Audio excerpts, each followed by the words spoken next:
This week on Quality Digest Live, creating job growth through faster payment practices. Plus, retailers play a wasteful game of tag. That more when we come back.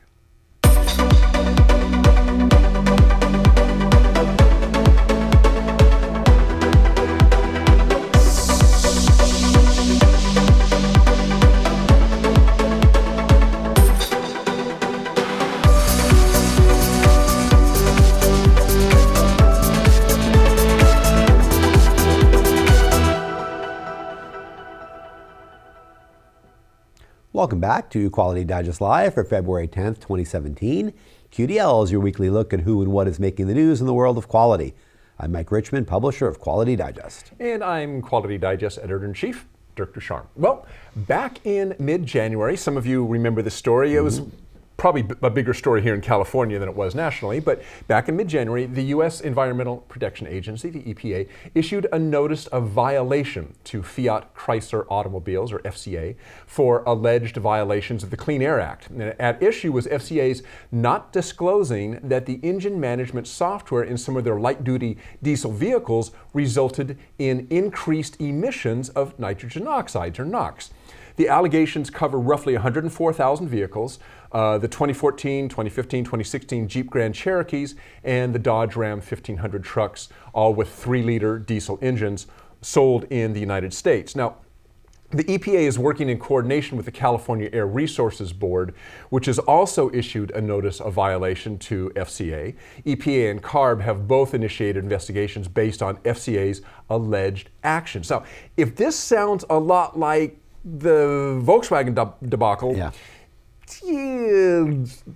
I don't know, kind of. I mean, there is a real difference. VW was apparently truly trying to cheat the system by only kicking in their emissions reduction system when it was being tested. The software could actually detect when a car was on a dynamometer. So it would go, oh, I'm on a dynamometer, turn on the emissions control. When I'm not on a dynamometer, turn it off. It's actually kind of brilliant engineering. It was brilliant engineering. But unfortunately, that guy probably isn't working for VW anymore. No. This wasn't the case, it doesn't seem, with Fiat Chrysler. They claim, FCA claims essentially that their diesel engines are equipped with state-of-the-art emission control systems hardware, including selective catalytic reduction, or SCR, that only turns off the emission systems in cases where engine durability or safety, engine damage, that sort of thing might occur. So kind of in extreme cases, that is the only time they would turn off their emissions control. The EPA is hinting, however, but not outright saying as they did with VW, that FCA is trying to cheat, that emissions from those FCA vehicles went up during, quote, conditions which may have reasonably be expected to be encountered in normal vehicle operation and use. So, was the FCA trying to cheat? Well, what some gearheads think is that FCA may have been designing their SCR to operate maybe a bit too close to the EPA specs, and you wouldn't be surprised at that, and that they may actually just have kind of overcalculated. Yeah. And some people say those FCA, the EPA specs, it's a little ambiguous what they're trying to do with them, and so, were they really cheating or not? Regardless, the Clean Air Act does require vehicle manufacturers to demonstrate to the EPA through a certification process that their products meet applicable federal emission standards to control air pollution, and as part of the certification process, automakers are required to disclose and explain any software that can alter how a vehicle emits air pollution. So FCA did not disclose that software to the EPA, and by so doing ran afoul of provisions of the Clean Air Act. FCA did say that they spent months providing a lot of information in response to requests from EPA and other governmental authorities, and has sought to explain its emissions control technology to EPA representatives. They have also proposed a number of actions to address EPA's concerns, including developing extensive software changes to their emissions control strategies that could be implemented in their vehicles going forward. They also said that they intend to work with the incoming administration to present their case and resolve this matter fairly and equitably. And we'll see how that works out. They're going to, well, I got a feeling they're probably going to get a better reception. This is one of those, to me, and I think to most people who looked at it, it seems like FCA was trying to play close to the rules, and that they went over. It doesn't appear to be outright cheating in the same way that it appears that VW did. I mean, VW, it seemed pretty obvious that they were definitely trying to detect when they're being tested. If they're being tested, make things look good. If they're not being tested, don't. And this doesn't seem to be the case with FCA. Yeah. Still a violation, but not... Still a violation. Yeah, not necessarily as egregious as... No doubt they will get a better hearing from the new EPA. That's right. Yeah. Okay, thanks, Dirk. All right, well, do you want to become a better leader? Do you? Sure. All of us? Why not? Sure. Well, even more, do you want to improve your leadership skills quickly? That's the key point here. Well, if so, then QD contributor Bob Emiliani has the perfect book and workshop for you. The book, appropriately titled Speed Leadership, came out about a year ago and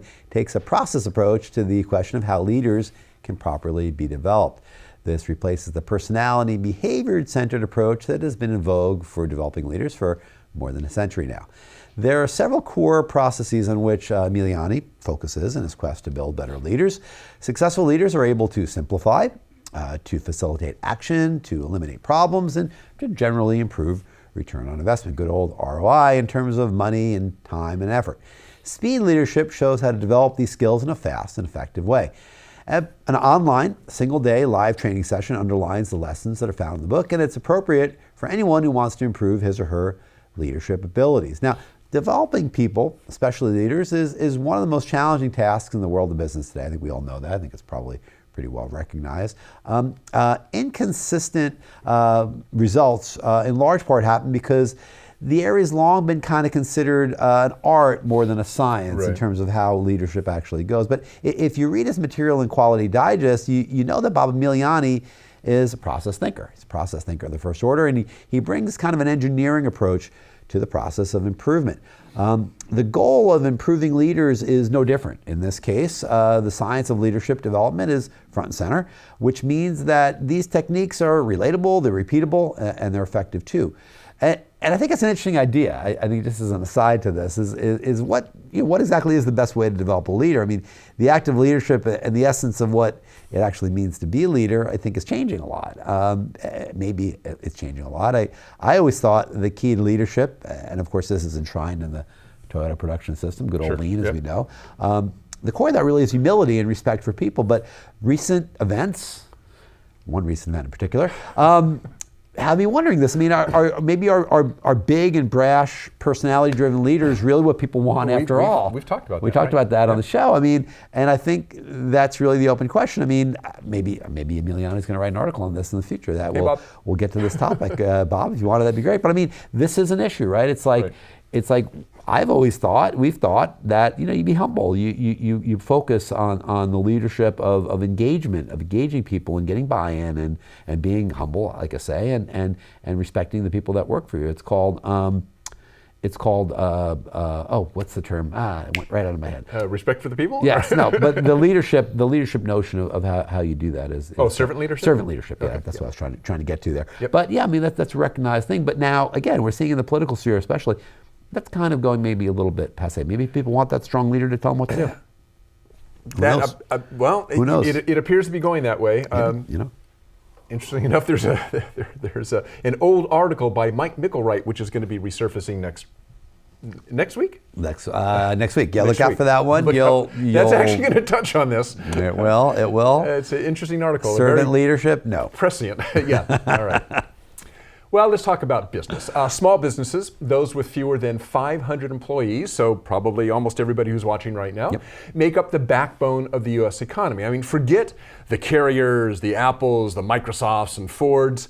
99.7% of U.S. businesses are all small businesses, less than 500 people, according to the Bureau of Labor Statistics and the Small Business Association. So while politicians and the president try to make points by kicking large companies around and in some cases creating incentives for them in the name of helping the American economy, it's the small businesses like all of us here pretty much that are doing the heavy lifting. We're the ones that really need the help. I mean, who cares? I mean, honestly, when you get down to the impact on the economy, it's not the 100,000 employee companies or 50,000 employee companies that are making the difference. As big as they are. As big as they are, and as many jobs as they do, it's a drop in the bucket compared to all the, and by the way, 99.7% for 500 employees or less. Guess what the percentage is for just 20 employees or less? Probably still real high, 90%. 90%. Yeah. 90% of companies in the United States are 20 employees or less. In his article, How Speeding Up Payments to Small Businesses Creates Jobs, author Jean-Noel Barrot points out that one very helpful action that can help small businesses is to simply pay them quicker. Can I get an amen? Amen. There you go. Amen, brother. Man, when a business is not paid for weeks after a sale, says Barrot, months sometimes, or months, 3 months, it is effectively providing short-term financing to its customers. And this is something that's well known, and it's called trade credit. This is recorded in the balance sheet as accounts receivable. So to explain this, if I buy something from Mike, rather than pay him right away, I delay payment, right? And that money collects interest, it looks good on my bottom line, I can use that money, and so forth. Multiply that by all of my vendors, and for a big company with lots of little vendors, that could mean millions of extra dollars that is carried along in the books, and all that extra money is free cash, and they can use it however they want, right? Now, that is awesome. For the big company. Sure. Not so great for this little company. It's a major source of funding for the U.S. economy. And according to Barrot, the use of trade credit is recorded in the company's accounting statements as trade payables in the liability section of their balance sheet. According to the Federal Reserve, trade payables amounted to $2.1 trillion, that's trillion with a T, on non-financial companies' balance sheets at the end of the third quarter of 2006. $2.1 trillion. That's just there for them to use, right? Great for those companies who delay in paying, not so awesome for the small business who sell to these large businesses and for whom cash flow is a critical issue. So what does all this have to do with government and politicians? Well, Europe passed a directive, those Europeans, in 2011 requiring that intercompany debts be paid within 60 days.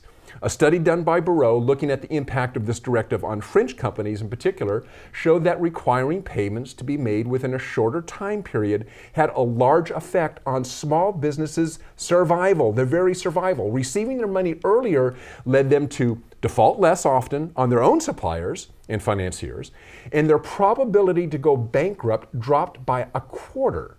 Now, the U.S., we've actually done the same thing here on a very limited scale. The U.S. government did its own limited experiment of this, something called the Quick Pay Reform.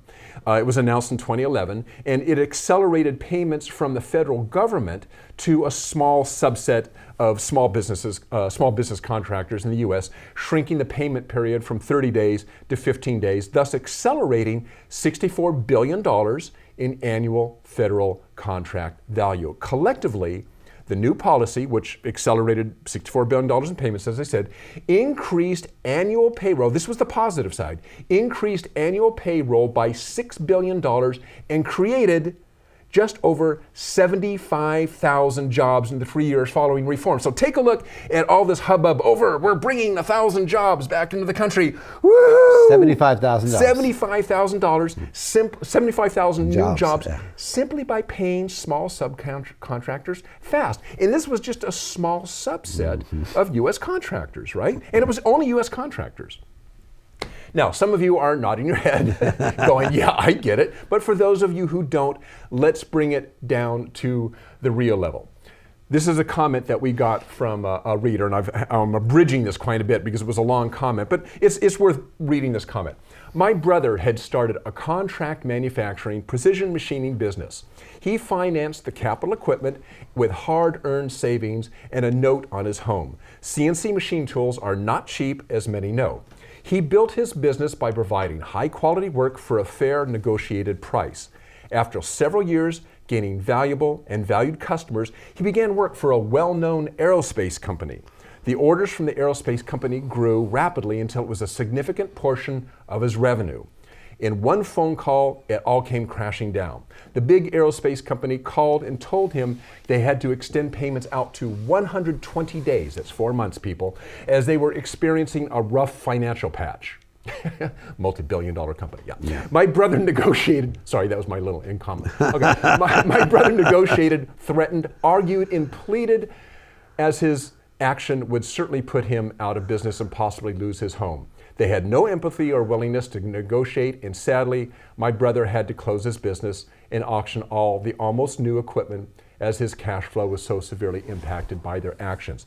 Closing the business meant job losses for a few people, and this was very sad, but it is really larger than that. This customer's forced payment extension also caused loss of rent for the owner of the leased shop space, lost new business opportunity for my brother's suppliers, and lost taxes on wages and so forth that would have been paid to the local, state, and federal government.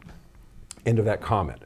So, if the new administration really wants to help create jobs, they might want to take a look at how small businesses are treated, even if by the government or government contractors. I mean, we get this focus on all these big companies because those make the news. I'm going to shame Carrier. I'm going to call out Ford. And that makes headlines, right? Because everybody knows those companies, right?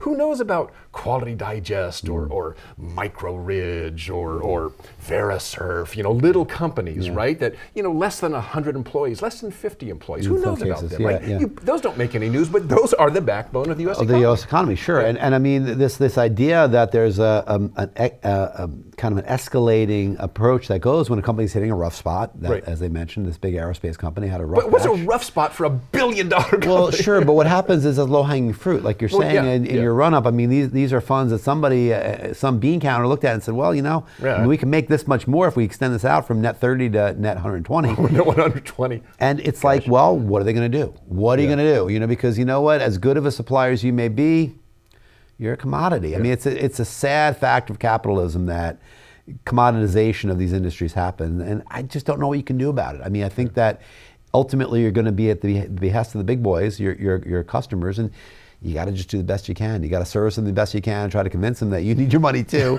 as quick as you can get it. And because trust me, if we go to the bank and say, hey, we're going to pay you in 4 months. Yeah, my mortgage, I'm going to do 4 months on that. I'm going to do 4 months. Is that okay with you guys? Sure. No. Sure, yeah, no problem. Go ahead, Mike.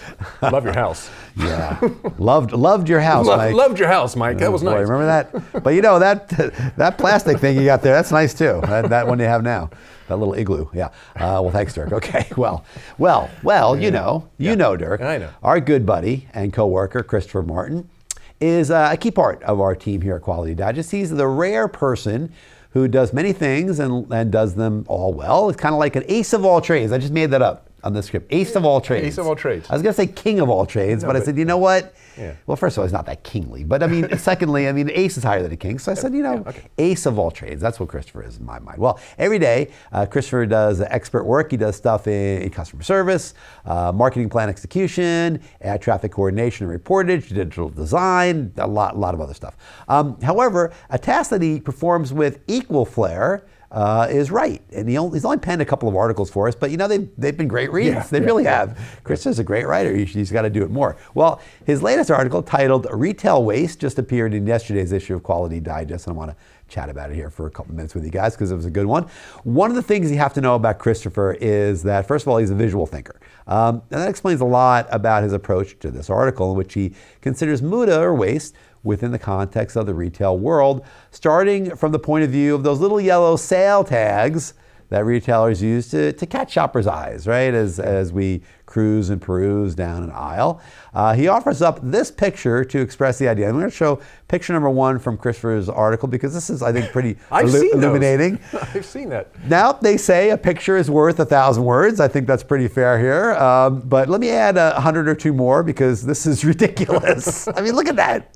Any attempt to actually catch somebody's attention on any individual product is washed away in a fog of visual yellow noise. I mean, look at it. What is that? I mean, as Christopher points out, there are significant downsides to this tactic for anyone and everyone in this chain of exchange. I mean, the shopper, As I mentioned, for me, I'd be overwhelmed by all that information, right? If it's me, that display is going to tend to repel me a lot more than it's going to attract me. The retailer itself is hurt by the inability to focus attention on the truly good deals, because there probably are some within all that stuff. There's probably some really good deals, and there might be some products that have really good profit margins. Might be some better than average profit margins within all those yellow tags that they actually want to focus on. They can't because of all that yellow Third fog. tag from the left, fourth rows down. Yeah, I mean, it's like they'll all be screened out by the yellow fog, and it's just going to be a mess. But let's not forget, the last one that is really suboptimized is the store's employees. I mean, they've got to spend hour after wasteful hour of soul-crushing work printing and hanging those new tags each week to the same meaningless effect. I mean, there's Muda here everywhere you look, I think, is a fair point. Well, that's the current wasteful state of retail processes today in many cases when it comes to price tags. Well, what's a better way? Several department store chains have digital displays that can be programmed from a central source, relieving the pressure on employees to print and hang tags in time for a store opening. Of course, as many SKUs, stock keeping units, as a department store may have, they generally have a much smaller number of individual products than your typical drugstore or grocery. Even with that, department store chains such as Kohl's don't create digital tags for each of their products. Instead, they place like a single large display at the end of each segment of the shelf, and that covers several products in there. So one big display, a digital display, and there's a lot of products behind that they cover. But again, those are different products, and something better just might be required. So for that, let's turn to our friends in Europe. We were just talking about that. They have some really interesting ways of doing things that we don't embrace here. But in Europe, there's a chain called Rema 1000. I'd never heard of them, but Christopher pointed them out. They're a Norwegian supermarket chain, and they have a digital display for each and every product facing. You can see it right there. I mean, that's pretty cool. The chain has taken advantage, the way they do this is pretty cool too. They've taken advantage of radio frequency identification technology, RFID, to chip their individual products, which communicate directly with the display itself and can thus automatically update any time a price has changed, right? Cool. It's pretty slick. Yeah. But as Christopher points out in his article, it's kind of difficult to tell what, if anything, is actually on sale. It's not as eye-catching. You can't really call it out. So it's either like a lot of yellow or no yellow at all. So you don't really know what's on sale. And who knows, maybe Norwegians aren't as sale conscious as we are here in the good old USA. Maybe they are, maybe they're not. I've never been to Norway, so I don't know. Never been to Scandinavia. Imagine that. Finally, there's Amazon Go. You talked about Amazon Go on a show a week or two ago. Really cool concept. And by the way, they have that in Europe. We heard that the Norwegians have had that for a while anyway. But the groundbreaking concept behind Amazon Go combines computer vision, deep learning algorithms, and sensor fusion to allow shoppers to visit a store, take what they want, and leave. And all charges are then automatically and immediately billed to their Amazon online payment account. That's pretty cool, right? That's pretty cool. Well, it seems that Amazon Go is the answer to the dilemma of retail Muda. Or is it? Well, let's check out a little bit of this video that Christopher put in his article that walks us through the process. So check this out.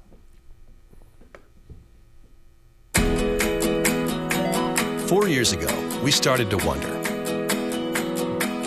what would shopping look like if you could walk into a store, grab what you want, and just go? What if we could weave the most advanced machine learning, computer vision, and AI into the very fabric of a store so you never have to wait in line? No lines, no checkouts, no registers. Okay, all right, hold it right there. Welcome. Hold it right there. What do we see in soft focus there in the background? I think it's an Amazon worker doing something. Yeah, there it is. That Amazon worker is doing something. Maybe that person is adjusting or changing some price tags? What do you think? Something like that? That's pretty funny. I think that's funny. Christopher found that one. That's Everything's great. automated, but still gotta get those tags on there quick. I think that's awesome. Jane, get out there. Well, technology only takes you so far. And as Christopher mentions in his article, as he closes his article, they got to do something in there. That's pretty cool. Yeah, otherwise, what am I going to do? We got no job. But, actually, as cool as that article was, and as funny as it is, it brings up a very serious point, actually. And it is serious for people doing repetitive jobs like hanging tags or working at the checkout in retail.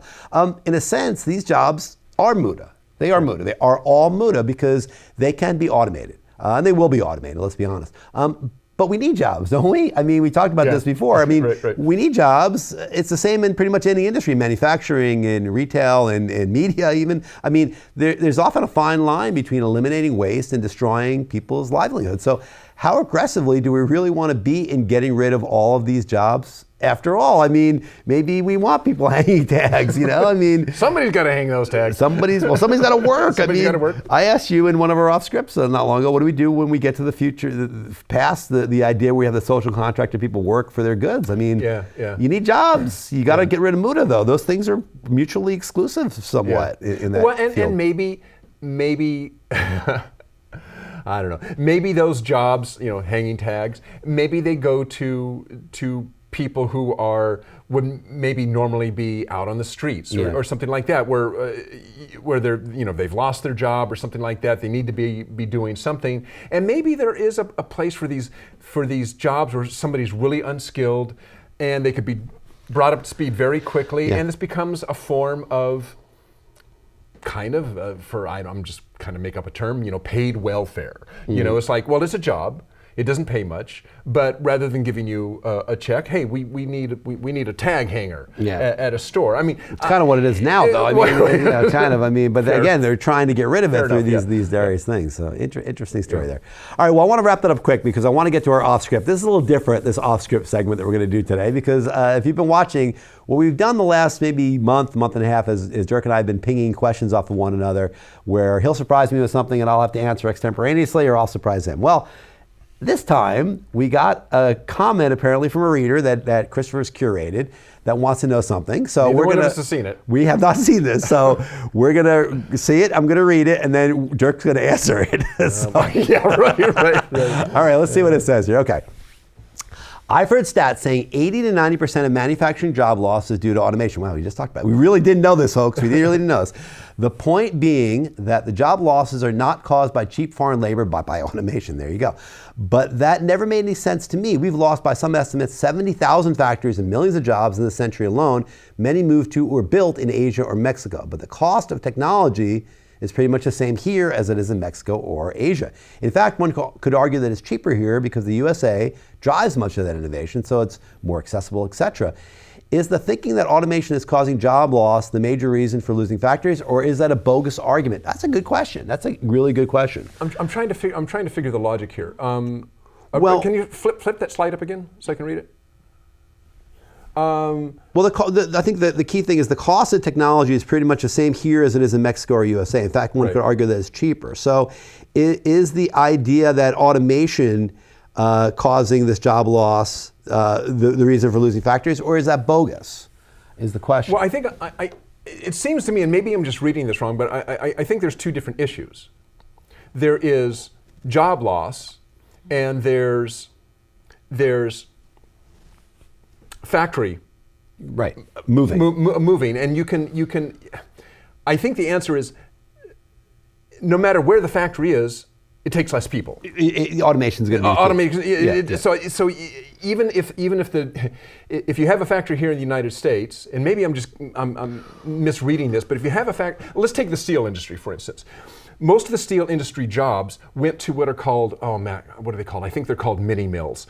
We just don't do big steel mills anymore. Yeah. We recycle metals, and they go into these things I think they're called mini mills or something like that. Most of the job loss in the steel industry in the United States was not because steel jobs were shipped overseas. It's because we have revamped how we make steel in the United States. And that is the majority of the job loss. Not that some steel jobs didn't go overseas, they did, but majority of it was simply we're more efficient on these and we don't need it. I think that's a good point. I think that another point that's related to that is this idea that it's really hard to tease out these issues. I mean, really to say that, okay, this is because of this is because of that, is beside the point. Automation is happening everywhere. It's a flat world. And I think that there's also this idea that work's going to flow to where it's most effective within the framework of an interconnected supply chain. So, I mean, all these things are influencing one another at the same time. It's really hard to say, well, is it because that it's cheaper to be here, or it's cheaper to be there, or there's automation? Why are the jobs going away? It's very, very complicated. Right. And one thing that I'll point out is I think this focus on manufacturing jobs has been said a few different places. to me is a little bit of a misnomer. I mean, manufacturing has changed so much that it's just not and will not be in the future the core of anybody's industry, certainly an American industry. And it's interesting, even if you, and I've done a bit of this over the last few weeks, if you read comments from steel executives and comments from even coal executives, bring coal mining back. Well, the problem with coal is not that it's not the EPA. Right. It's just that coal is a lot more expensive than natural gas. Yeah. So who are the people who would buy, the energy companies, who are they going to buy? Are they going to buy coal? Or are they going to buy natural gas? They're going to buy natural gas. Yeah, but that's what I'm saying. Coal's got to be extracted at a price where it doesn't create a good job. It's not worth a good job to bring it out of the earth. Yeah, so even so I'm saying teasing out these issues are really hard. Well, and that's the thing, is people even within the industries are going, it's the issue is that I can't sell my coal to the electricity maker because they're buying their natural gas. I hate to say this, but I mean, a lot of this is just politics, man. I mean, a lot of this is just like, listen, let's find an issue that we know is going to hit somebody square at a certain segment of the populace that I can get votes from. I mean, it's sad, but that is the truth about a lot of stuff. And as we've said before, not to downplay the impact on somebody in the coal industry losing their job or somebody in the steel industry losing. I mean, obviously that does happen.